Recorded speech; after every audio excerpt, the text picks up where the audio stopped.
Praise the Lord అండి. అందరూ బాగున్నారా? ఈరోజు మనం దేనిపై ఆధారపడి బ్రతుకుతాం, దేన్ని మన ప్రపంచంగా చేసుకొని బ్రతుకుతున్నామో ఒకసారి మనల్ని మనం ప్రశ్నించుకుందామండి. నిజంగా జరిగిన ఒక యథార్థ సంఘటనను మీ ముందుకు తీసుకువస్తానండి. ప్రతి ఒక్కరు తప్పకుండా దీన్ని పూర్తిగా వినండి, మీకు మీరు ప్రశ్నించుకోండి. ఒక యువ విద్యార్థి తన పోస్ట్ గ్రాడ్యుయేషన్ ముగించుకొని డిగ్రీ తీసుకొని యూనివర్సిటీ నుండి బయటకు వచ్చాడు. అతని ప్రొఫెసర్ ఒకరు ఆ విద్యార్థిని ఇలాగ ప్రశ్నించాడు. మై బాయ్, నువ్వు ఇప్పుడు నీ విద్యను ముగించుకున్నావు. నీ జీవిత నావను ఈ ప్రపంచమైన అపాయకరమైన మహాసముద్రంలో ఎలాగో నడిపించుకొనిచున్నావు అన్నాడు. అప్పుడు ఆ విద్యార్థి ఏమి జవాబు చెప్పాడు తెలుసా మీకు? ఏమీ తడుముకోకుండా తన షర్ట్ పాకెట్లో నుండి ఒక చిన్న బైబిల్ని తీసి, నా భవిష్యత్ జీవితానికి ఈ మహాసముద్రం అనే ప్రపంచంలో ఇదే నా దిక్సూచి, నా నావు కెప్టెన్ ప్రభు అని చక్కగా జవాబిచ్చాడు.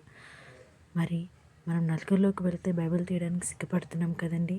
ఒకసారి మనల్ని మనం ప్రశ్నించుకుందామండి. కనీసం ఇక్కడ నుండైనా దేవుణ్ణి మన కెప్టెన్గా, మన జీవితానికి ఆధారంగా చేసుకొని ముందుకు వెళ్దాం.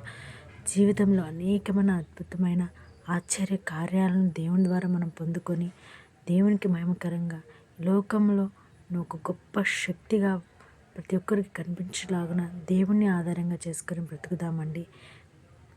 ఈ లోకంలో మనం దేనిపై ఆధారపడినా, మనుషులపై ఆధారపడిన వాళ్ళు మనం మోసం చేస్తాడు, కానీ దేవుడు మనల్ని ఎన్నటికీ విడవడండి. తప్పకుండా దేవునిపై ఆధారపడదాం.